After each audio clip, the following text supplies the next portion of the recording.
Canyon ay isa sa mga dinarayong atraksyon ng Tiboli, South Cotabato. Ito ay matatagpuan sa loob ng Mount Melibingoy o Mount Parker.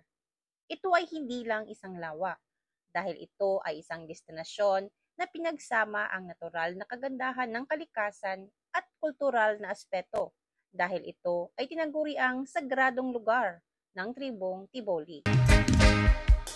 Hello mga ka-Fit and Wheels! Welcome sa part 2 ng ating Lake Coulon adventure.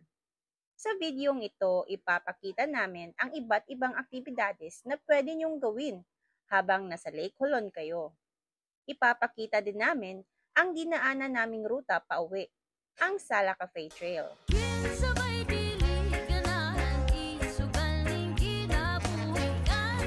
Pera? Hindi makokompleto ang Lake Coulon experience mo kung hindi ka matutulog sa campsite.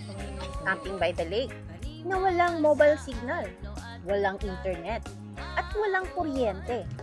Tanging maririnig mo ang tawanan ng campers, huni ng mga ibon, at musika ng kalikasan, malayo sa polusyon at ingay ng syudad. Nag-early dinner kami. Pinagsaluhan namin ang pagkain inihanda ng aming tour guide na kasama sa package. In fairness, masarap ang luto nila. The finisher. Thank you for the food. Aside from camping, pwede ka rin mag-isda dito. Siguro pa. Mamba Fish Food Spa.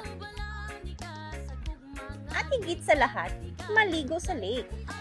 Kahit madilim na, ay go pa rin sa pag-swimming, lalo na ang mga kiddos. Malalim ang paliguan, kaya kailangan magsuot ng life jacket.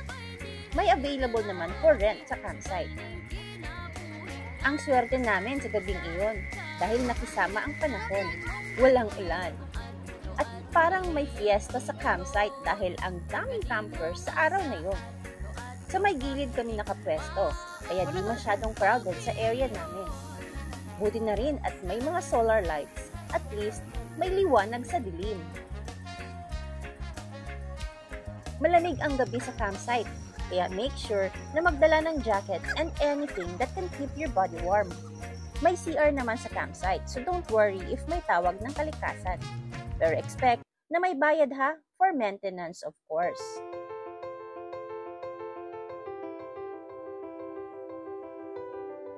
Maaga kami nagising kinabukasan dahil nais naming pumunta sa outlet. 6:30 AM ang call time namin. Kailangang mag-boating papunta sa outlet. Bawal ang motorized na bangka, kaya heto, mano-mano tayo mag-decide. 200 pesos per head nga pala ang bayad per trip sa loob ng isang oras. May ginawa nga pala kaming video patungkol sa outlet. At kung interesado kayong malaman kung anong meron sa outlet at bakit ba kailangan nyo itong puntahan, paki-check in na lang po sa ating page. Salamat! Akala nyo may racing? Hindi uy! Magpasensyahan nyo na at gutom na talaga ang kapadyak sa oras na yan. Di halata ng gutom no? Ang guide na rin namin ang nagluto ng agahan dahil kasama ito sa package. At wow! Ang tinulang manok sa kawayan. The best! Thank you for the food. And we are now ready to leave the campsite. Take nothing but pictures, leave nothing but footprints. Kaya kung ano ang dinala mo sa campsite, ay dadalhin mo din ito pabalik kasama ang mga basura. Okay? Alright. Around 10:30 AM, sinimulan namin ang pagbaba. Isang mahabang paakyat na ruta galing sa campsite ang kailangan mong tahake. Swerte ka kung walang pamaol o sakit-sakit sa iyong katawan.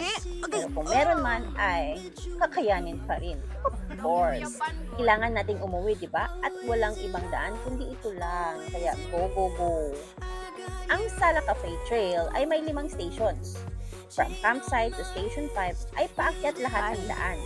And the rest ay pababa na. Hindi nga open field ang area, pero ang init sa feeling dahil hinihingal na kami sa pag-akyat. Nakakapagod. At the same time, nakakatuwa dahil hindi lang ikaw ang nakaranas ng paghingal, kundi lahat. So it's a tie! Yay! Sinasabing may layo na 9 kilometers ang rutang ito. Mas malayo kumpara sa Kulay Trail, pero mas malapad ang daanan. Pwede ka na rin sumakay ng kabayo after Station 5 sa halagang 500 pesos per person. Ito naman ang entry point para sa isang view deck, pero hindi na kami umakyat dahil pagod na rin ang mga people. At may entry na rin kami galing sa isang view deck. And the hike continues. Go, go, go, go, go, go! Kasi lususin na! Sa rutang ito ay may madaraanan kang malaking bato o tinatawag nilang kissing stone. Kung ikaw daw ay single, mahahanap mo daw ang forever partner mo pag nag-kiss ka sa bato. Sa case namin, we think of it as a wishing stone. Sana lahat ng wish namin ay matupad. Never surrender? Station 2.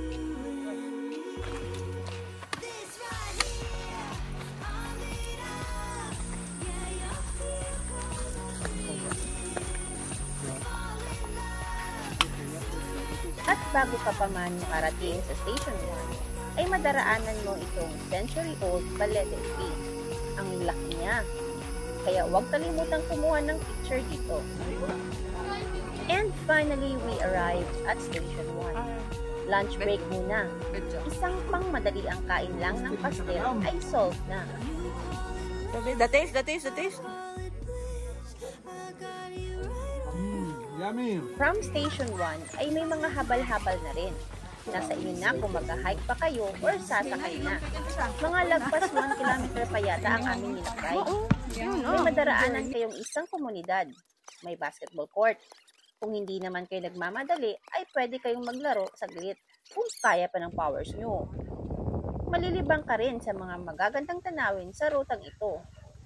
At pababa rin ang daan. And after 3.5 hours of hiking, finally narating na namin ang base.